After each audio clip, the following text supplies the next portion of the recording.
Presidents पहली meeting इसलिए की कि आपको पता चले कि आज हम लोग का संगठन जो हमने आज बनाया है, जिसमें जिला कमेटी, प्रदेश कमेटी और राष्ट्रीय कमेटी में करीब 230 लोगों को जोड़ा है। और इस कमेटी में झारखंड और बिहार दोनों तरह से हम लोग काम करेंगे। और आने वाले समय जून और जुलाई में, जैसे कि आप लोगों ने देखा कि हम लोगों ने मोबाइल ऐप्स भी लॉन्च किया है, जिसमें हम लोग सदस्य अभियान 10 लाख लोग कैसे हमारे पार्टी से जुड़े उसकी एक प्रतिलिपि आपको दी जाएगी। हमारा मिशन ये है कि 2024 चुनाव के पहले हम लोग करीब 10 लाख सक्रिय सदस्यों को जोड़ेंगे अपने ऐप के माध्यम से और ई चौपाल के माध्यम से। जून और जुलाई में 100 विधानसभा में हमारा प्रोग्राम होगा ई चौपाल के तहत, जिसमें लोगों के बीच जाकर हम लोग उनकी समस्याओं को सुनेंगे और 2 महीने के बाद पार्टी अपना मैनिफेस्टो अपना डिक्लेयर करेगी। इन 100 विधानसभा में जाकर उनके जो प्रोग्राम्स होंगे, जो उनके काम होंगे और जो रिक्वायरमेंट, जो प्रायोरिटीज होगी समाज के लिए। और आप ये देख ही रहे हैं कि हमारे समाज में अति पिछड़ा समाज करीब 60%, 70% से ज़्यादा लोग हैं, लेकिन उनकी भागीदारी, राजनीतिक भागीदारी नहीं है। उसी क्रम में आज हम लोग करें। और जैसे कि आप लोग पता ही होगा कि जिस तरह से एक पार्टी बनी थी अति पिछड़ा के नाम पे वीआईपी, लेकिन आज वो कहाँ हंसी पे चली गई पता भी नहीं, कि उनका कोई संगठन नहीं है। और आज इस मंच पे आप जितने भी लोग देख रहे हैं कभी वीआईपी के अभिन्न अंग रहे हैं, फाउंडर मेंबर रहे हैं, जो आज बीएसपी का आज इन्होंने संकल्प लिया है कि बीएसपी पार्टी को आगे बढ़ाकर सिर्फ पार्टी को नहीं बढ़ाना है कि समाज के जितने भी अति पिछड़ा समाज, दलित समाज, वंचित समाज को किस तरह से हम लोग मुख्य धारा से जोड़े, ये हमारी प्रायोरिटी रहेगी। और इस जो जून और जुलाई का जो महीना जो होगा उसमें हम लोग अपने जो पार्टी का जो मैनिफेस्टो भी तैयार करेंगे और हर जिला में, और आगे का जो प्रक्रिया होगा हमारे माननीय प्रदेश अध्यक्ष की इसके काफी डिटेल विवरण देंगे कि कैसे हम लोग 100 विधानसभा में काम करेंगे। और 2024 के लिए हम लोगों ने अपना पूरा ब्लूप्रिंट तैयार कर चुके हैं। करीब 12 लोकसभा ऐसे क्षेत्र हैं जहाँ पे अति पिछड़ा की भागीदारी के बिना कोई भी पार्टी चुनाव जीत नहीं सकती है।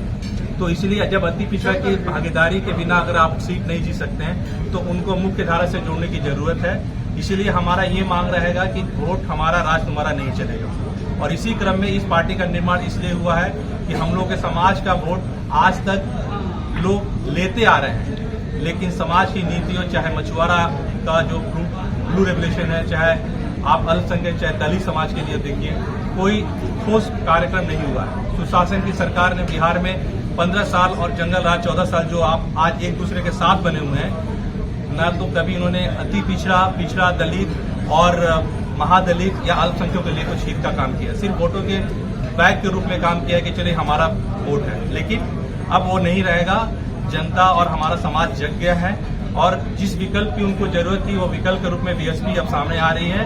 और हर जिला बूथ जीतो और चुनाव जीतो के माध्यम से अगले जून और जुलाई में हम लोग 100 विधानसभा में हर बूथ स्तर पे अपनी बूथ सभा करेंगे। बूथ अध्यक्ष और बूथ सचिव के साथ साथ 5 सदस्यीय टीम भी हम लोग गठित करेंगे, ताकि बूथ पे हम लोग काम इसलिए करना है कि जो चुनाव जीता जाता है मेरे हिसाब से बूथ से जीता जाता है।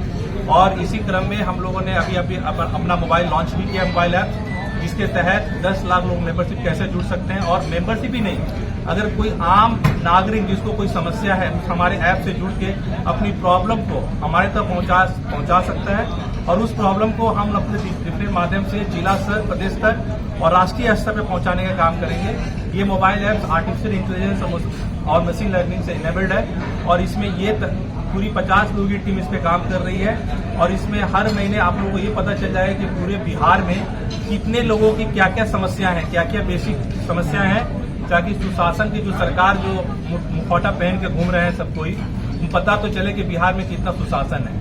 गुड गवर्नेंस की बात करने वाले लोगों को पता चले कि हमारा जीडीपी का ग्रोथ सिर्फ डबल डिजिट में कितना चाहिए, कि बिहार का जो बैलेंस शीट डेफिसिट कितना, उसमें भी बात होनी चाहिए। जातीय समीकरण की जहां बात होती है तो उस जात के लोगों की विकास की भी बात होनी चाहिए, सिर्फ वोटों की राजनीति नहीं होनी चाहिए। इसलिए हमारा ये माध्यम है, ये पार्टी का मुख्य लक्ष्य है, मुख्य एम है कि पार्टी समाज में जो अंतिम पायदान पे है उसको राजनीतिक भागीदारी से मुख्य धारा से कैसे जुड़ा जा सके, उसका ये मुख्य हम लोग किस तरह से काम करें। इसीलिए ये पूरा एजेंडा तैयार हुआ है।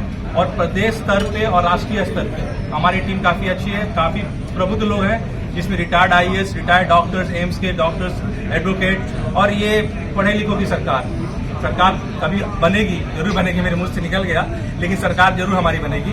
और इसी क्रम में मैं झारखंड से भी मैं डॉक्टर साहब का बहुत बहुत शुक्रिया अदा करता हूं कि इन्होंने अपनी आस्था इस पार्टी में लगाकर पूरे तन मन धन से झारखंड का जिम्मा लगाया। और मुझे पूरा विश्वास है कि अगले महीने में हम लोग झारखंड में भी प्रेस कॉन्फ्रेंस करने जा रहे हैं। झारखंड की टीम से आपको रूबरू कराएंगे और दोनों टीम समन्वय होकर काम करेगी।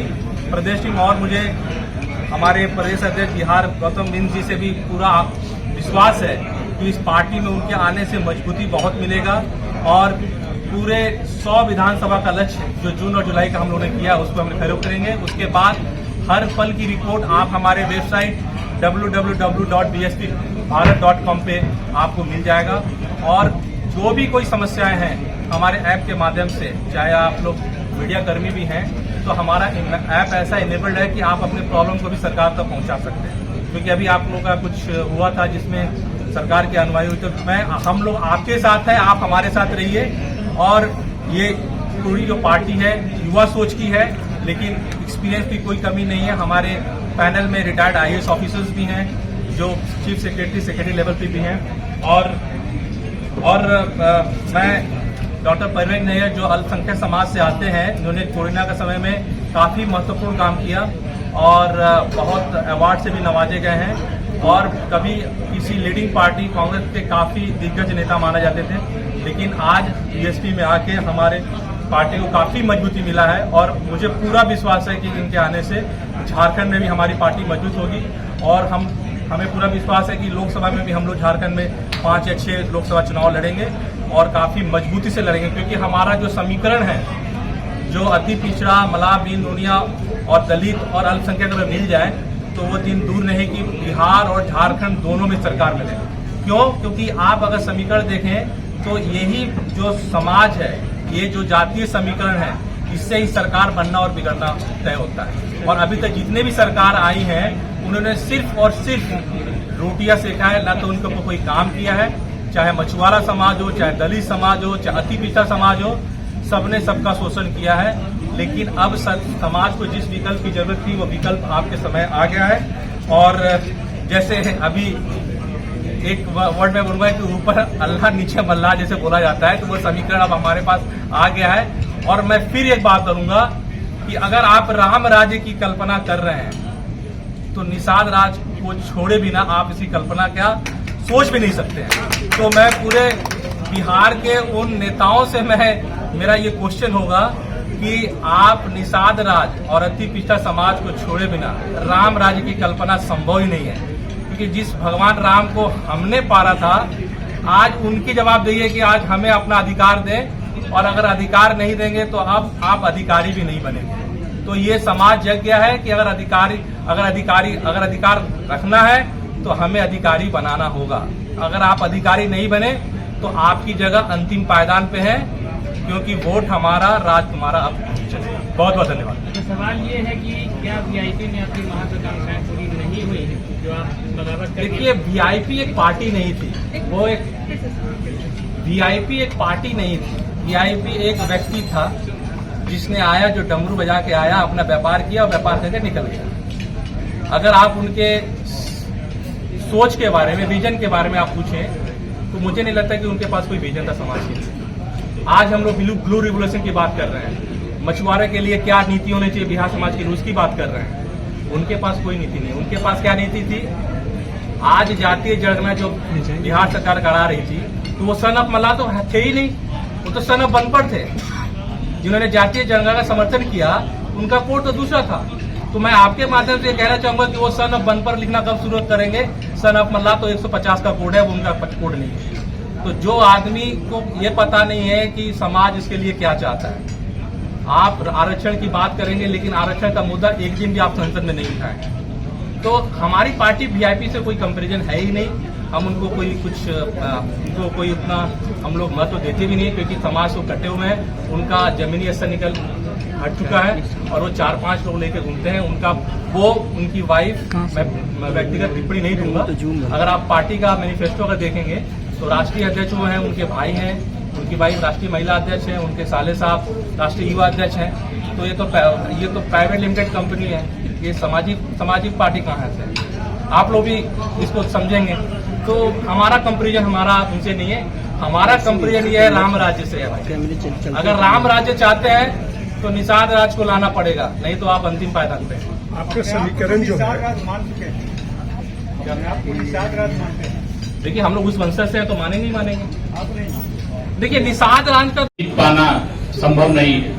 जैसे अगर लोकसभा की बात करें तो बिहार का 1 नंबर वाल्मीकि नगर है, वहां पे हमारे समाज की आबादी 5 लाख के करीब है। तो वो सीट हम लोग चुनाव लड़ेंगे और तैयारी भी हमारी है। जैसे अपने 12 बोला, हमारा गोपालगंज में भी आबादी है, मोतिहारी में काफी हमारी आबादी है, बेतिया लोकसभा, मुजफ्फरपुर लोकसभा, पूर्णिया है, कटिहार है, खगड़िया है, उजियारपुर है।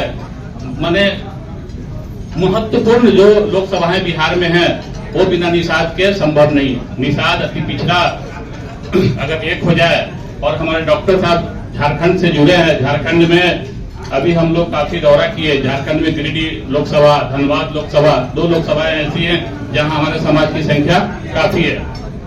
निषाद समाज और अल्पसंख्यक समाज, दलित समाज अगर एक हो जाए। आज के परिवेश में जो बीजेपी काम कर रही है, जो यहाँ गठबंधन है, अगर आपको जुड़ना पड़ी समीकरण में, किस पार्टी के साथ जुड़ेंगे? देखिए नैतिकता के आधार पे? नहीं, नैतिकता आज क्या रह गई है, आपसे छुपी हुई नहीं है।